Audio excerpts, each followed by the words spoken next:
Hey guys, Brian here. Want to do a quick video on some more recent dealings I've been kind of doing. As I kind of mentioned in my last video, I'm kind of wanting to try to transition. I'm trying to get more into gold, and so I've been kind of repositioning some of my even some of my silver between silver and cash and stuff to and even some. I just in today I actually did trade in the one gold coin for some stuff. So kind of want to show some of that.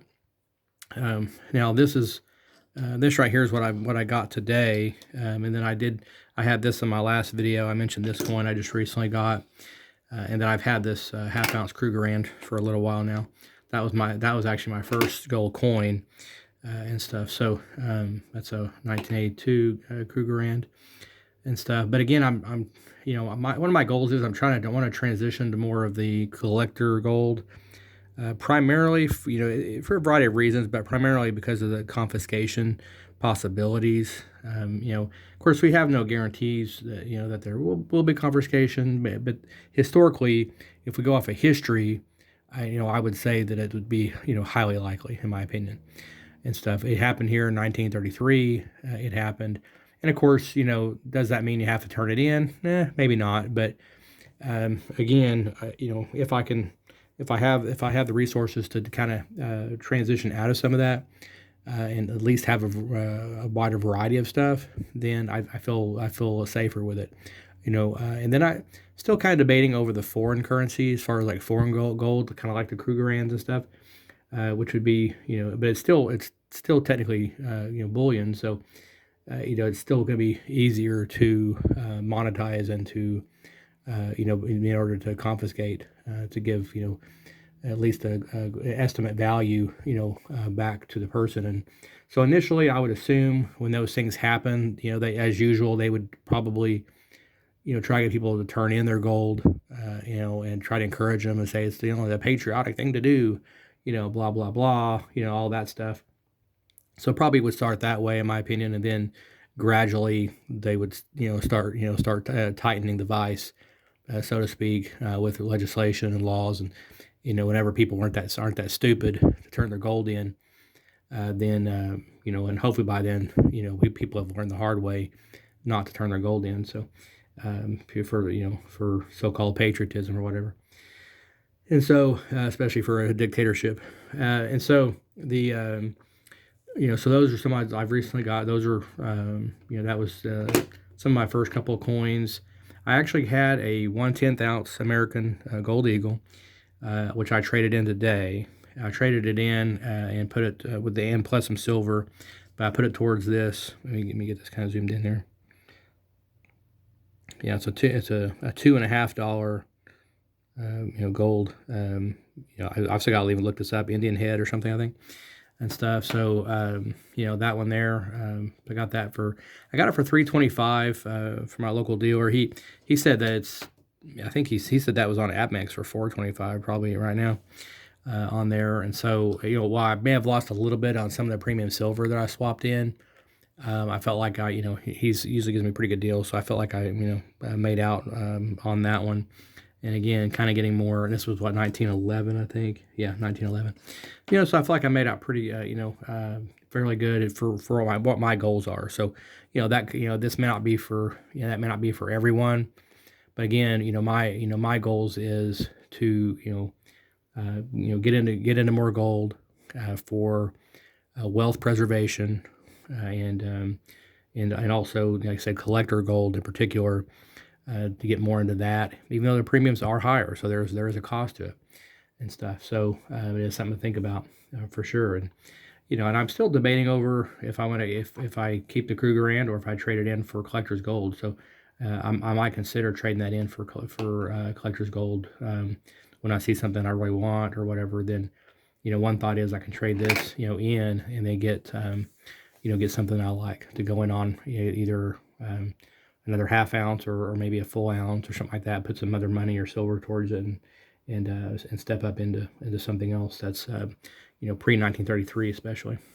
And then I got these both these are the same, but they're these are actually Dos Pesos 1945 Dos Pesos. And at the bottom there, it kind of shows you, this, a little bit of gold that's in there. You flip that around. But I got these. I also traded in some. I traded some silver for these, and so I ended up getting these for basically 120 a piece. I need to look up some comps on it, but one thing I liked about it was not only the price, but they're pretty small. I mean, it's even smaller than this Indian head, if you can tell. It's even smaller than that. So but I like that it's a fractional gold. It's not necessarily pre-33, but 1945, but it's also foreign Mexican gold. So I think that's kind of where I'm kind of leaning, is like, well, if it's foreign gold, more of a collector's gold, especially being old and foreign, then I think those kind of things would be a little bit harder to, you can kind of call it more of a collector's type of stuff. It's gonna be harder to monetize, put it that way, and stuff. So it's not just going off a bullion spot price, right? So for those kind of reasons, I feel like stuff like these, could really be easier to hold on to, and not be confiscated. And still on top of that, I feel like too, they can really hold some value, and not just relying on the spot price all the time. Instead, we see how these markets fluctuate so much, even daily.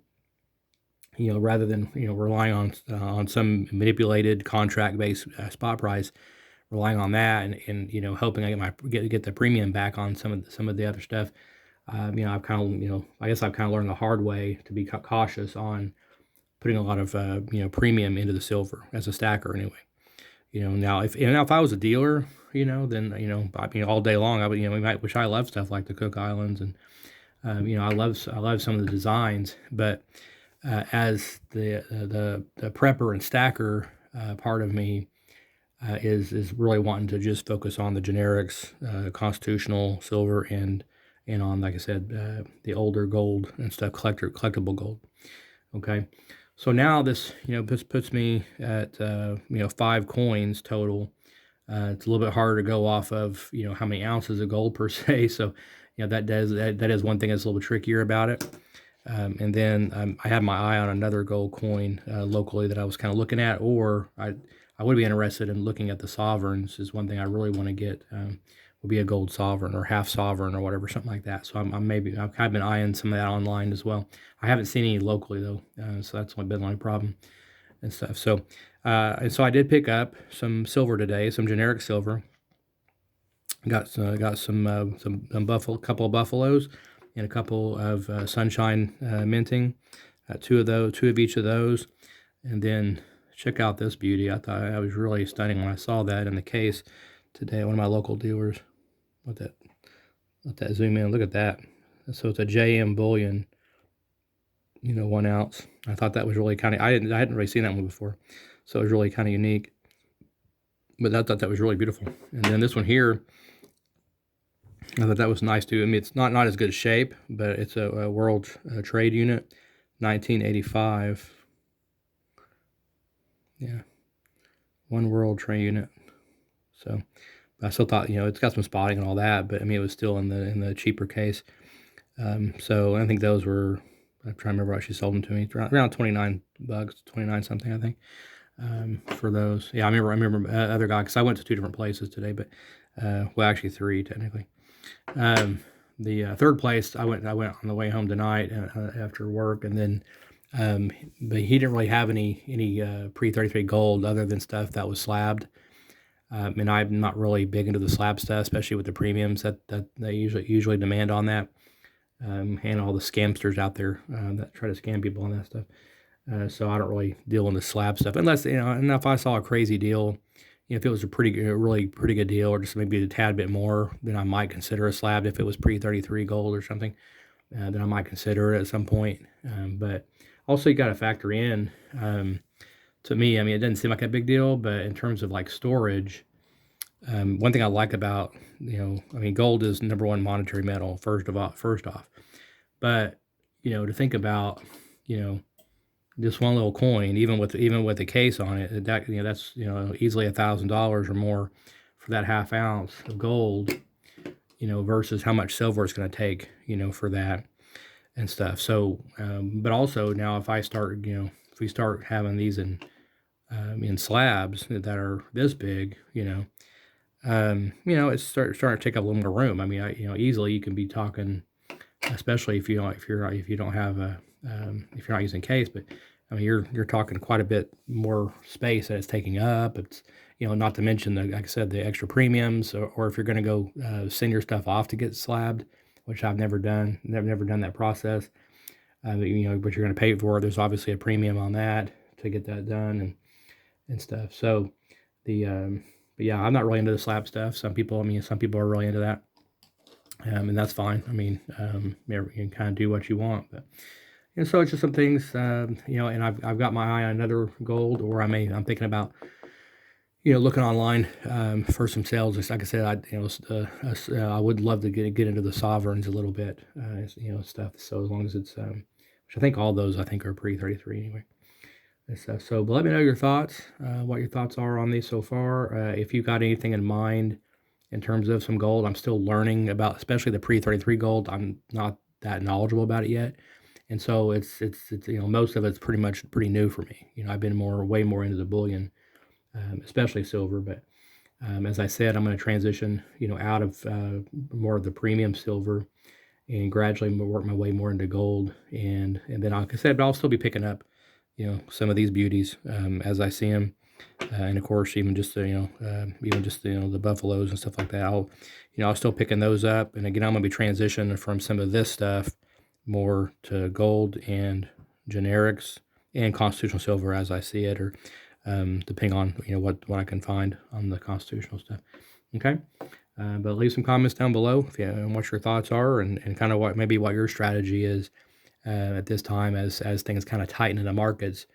And I've also stocked up more on groceries recently, which I think is going to be really important as inflation continues to run hot. So stock up on things when you can, and then just and I mentioned some prepping stuff on here every now and then, and I have a book coming in the mail. I think I mentioned on the last video. I'll show that once it comes in. I'll try to show that, and maybe even hopefully some more coins as well on the next video. Okay. All right, y'all keep on stacking. Talk to you later.